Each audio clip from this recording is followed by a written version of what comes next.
Oh my God. That was unexpected, but next story. It has come to my motherfucking goddamn gay attention that Nicki Minaj and Meg Thee Stallion have beef.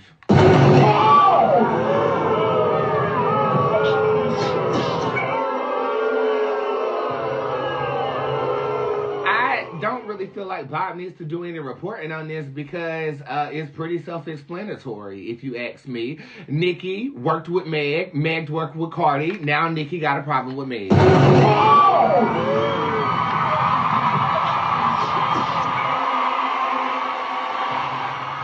I actually watched Jason Lee for the first time. To be honest, I watched him discuss this topic, and he basically read it for filth. If you haven't seen it, I'm gonna actually urge you guys to see it because he read Nicki Minaj from the front to the back to the side to side. It was. It's not much else that can be said. It's not much else that can be said after that, but apparently Nicki Minaj fans are spinning the narrative and saying that it is because Meg urged Nicki Minaj to drink while she was pregnant. I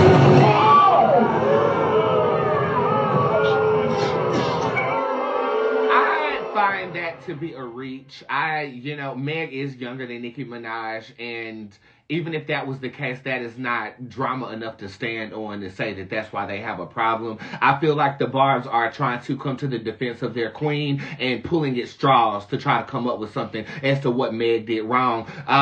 Meg is one of the girls who likes the girls. I mean, you see her with Cardi, you see her with Doja Cat, you see her with Liz Ass, you see her with everybody. I don't feel like Meg is going to fully dedicate herself to Nicki Minaj, but let's look at Nicki Minaj's track record. Nicki Minaj worked with Ice Spice. Ice Spice sits at an award show with Taylor Swift. Ice Spice and Nicki Minaj no longer are seen together. Okay.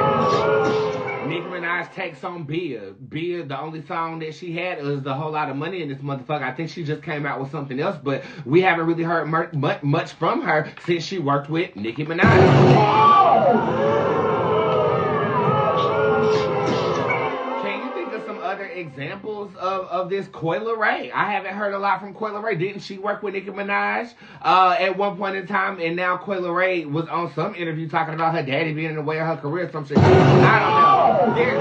There is this thing that Nicki is doing. Nicki is adopting the new girl and trying to take her under her wing or silence her. Either one of them. And if they're not silent, they then become a problem for Nicki Minaj. That is just the pattern that I've seen happen.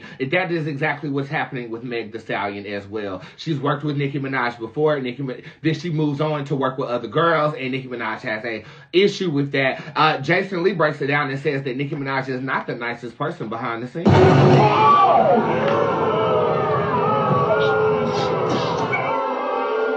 Jason Lee says that this girl is really miserable and that she's not aging well in the rap community. You know, what I would have loved to see is that she just continue to do her shit while not having a problem or overly wanting to work with somebody else. That's what I would have liked to see. I would have liked to see Nicki do more than just these MTV Vanguard Awards. Okay? I would have liked to see her actually win a Grammy, you know, because she deserves that Grammy. I would have liked to see her do that. But when you move with hate, you'll never see the accolades that I feel like you deserve to be seeing, Nicki. I mean, let's be clear. You are the best lyricist in the world. I mean, I would never take that away from you. Okay?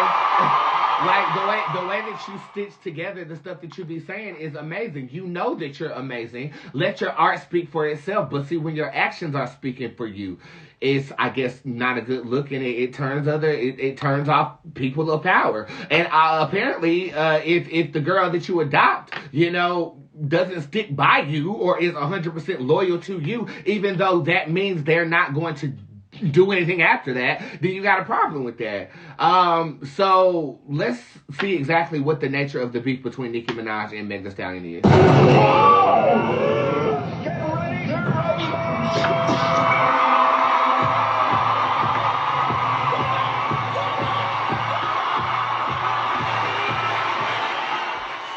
Is this okay to read for entertainment purposes? It is. Okay, we shall proceed. What the hell is going on with you and Meg, Nicki? Jealousy.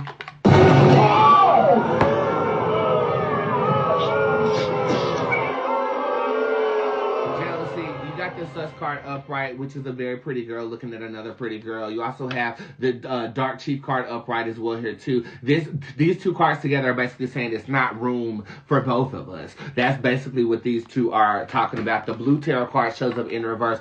So I will riddle the fact that there was not a dramatic instance that made these two girls beef. I feel like this is just behavior. And if you were to ask Meg not even gonna know what the fuck the goddamn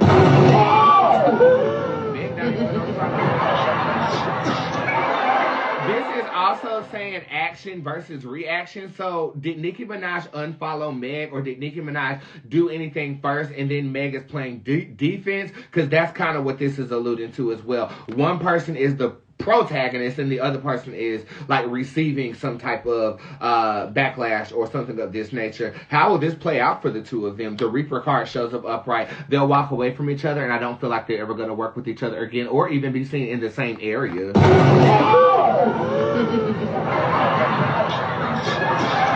Is either party going to address this in music?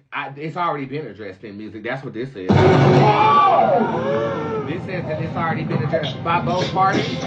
Yes, by both parties. Queen Uranus shows up upright, so the older person actually pulled the trigger first, and then the younger individual bounced back from that with the graduate showing up upright. And it's ironic because didn't Meg graduate recently? Come on, Tara.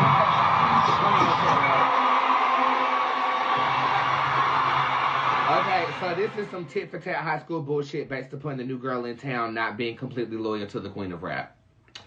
All right, that's it for Nationwide Stories. I hope you guys enjoyed that. And as you can see, I moved with respect because I'm a professional. I know what the fuck I'm doing. Okay, stand by. We're just going to play a brief game of Terror Roulette, and then I'm going to get out of here.